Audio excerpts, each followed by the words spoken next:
80-something steps. This one's definitely.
Well, I mean, the first one was probably not very high from this. It was like a few steps, and all the civilizations built on top of it.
Tel Dan was such a beautiful place we went to today.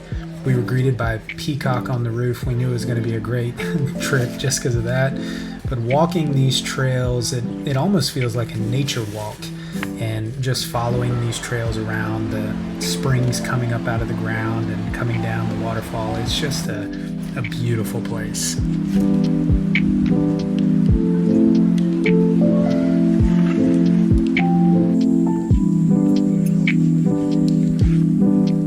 These walls were massive.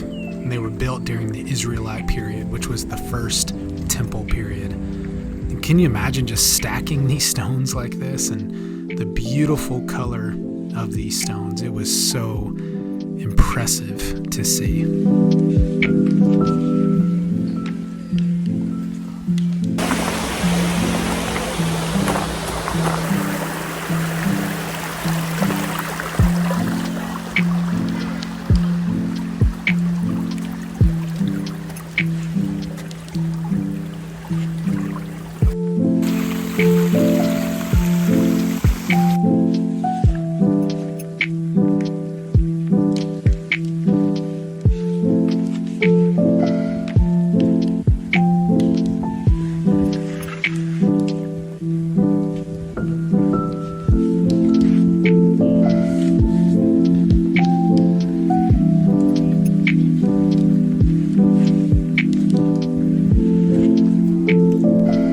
Rehoboam, Solomon's son, built a gold calf here in Dan and in Bethel. You can see the altar there in the four horns by that metal.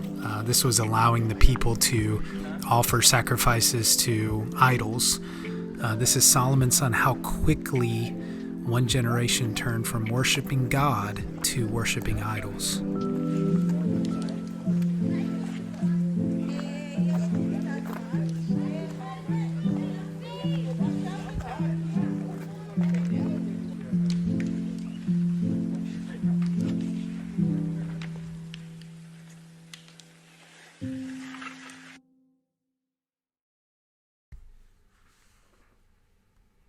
This was an overwhelming place to be at today. Caesarea Philippi. This was a place of pagan worship of Pan, and the temples that were built here. There was sacrifices happening in this huge cave. It was just a place of pagan worship. But this is so significant because in Matthew 16, this is where Jesus and his disciples go. And he turns to Peter and he asks this incredible conversation of, who do you say I am? And Peter says, you're the Messiah, you're the Christ. And Jesus replies, blessed are you.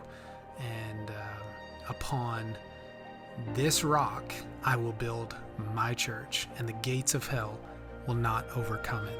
I mean, this is such a powerful place, and Jesus coming here with his disciples, ending this pagan worship that took place here for generations. And upon Peter and this rock, his church is built.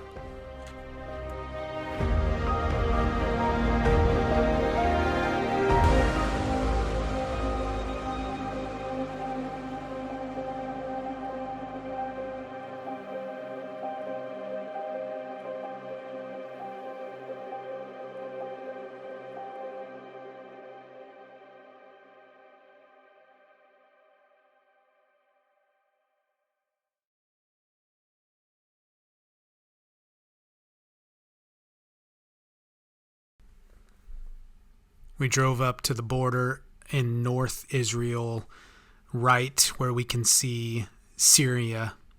And this is where the 6-day war happened, and just a memorable sight, and where we gathered and just prayed for the peace of Jerusalem and the peace of Israel.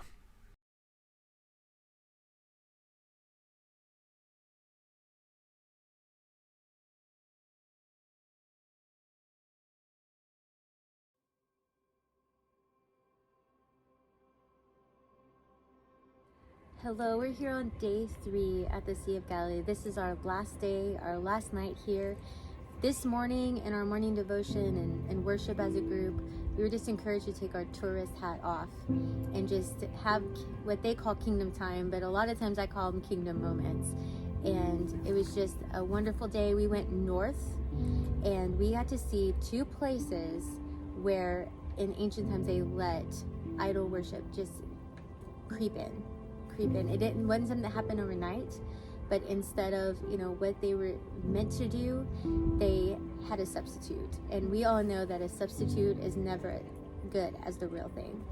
And so we had had a great day. Got a little hot, but the weather cooled off, and just saw some beautiful places as well. Yeah, we're just so excited because this is our last night here. We're heading down to the Dead Sea tomorrow, and then Jerusalem, which we're very, very excited about. And I think Amy shared it so well. I mean, in all of our lives, are there small things that try to creep in and cause us to divert our attention away from God?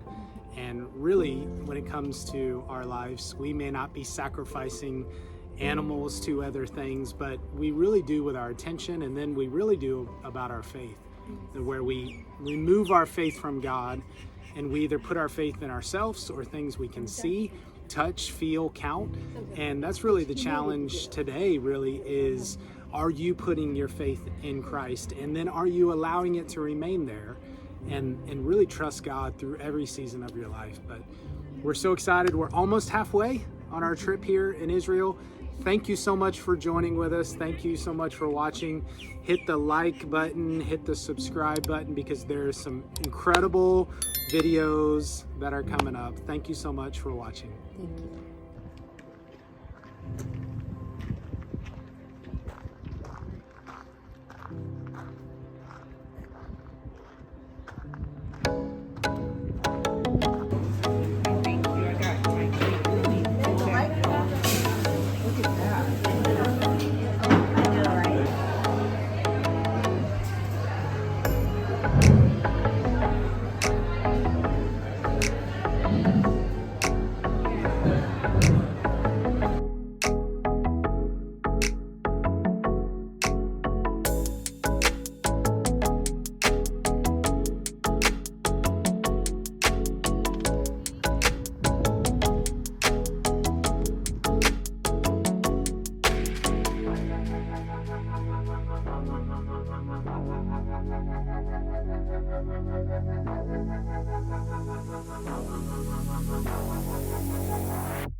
Thank you, sir.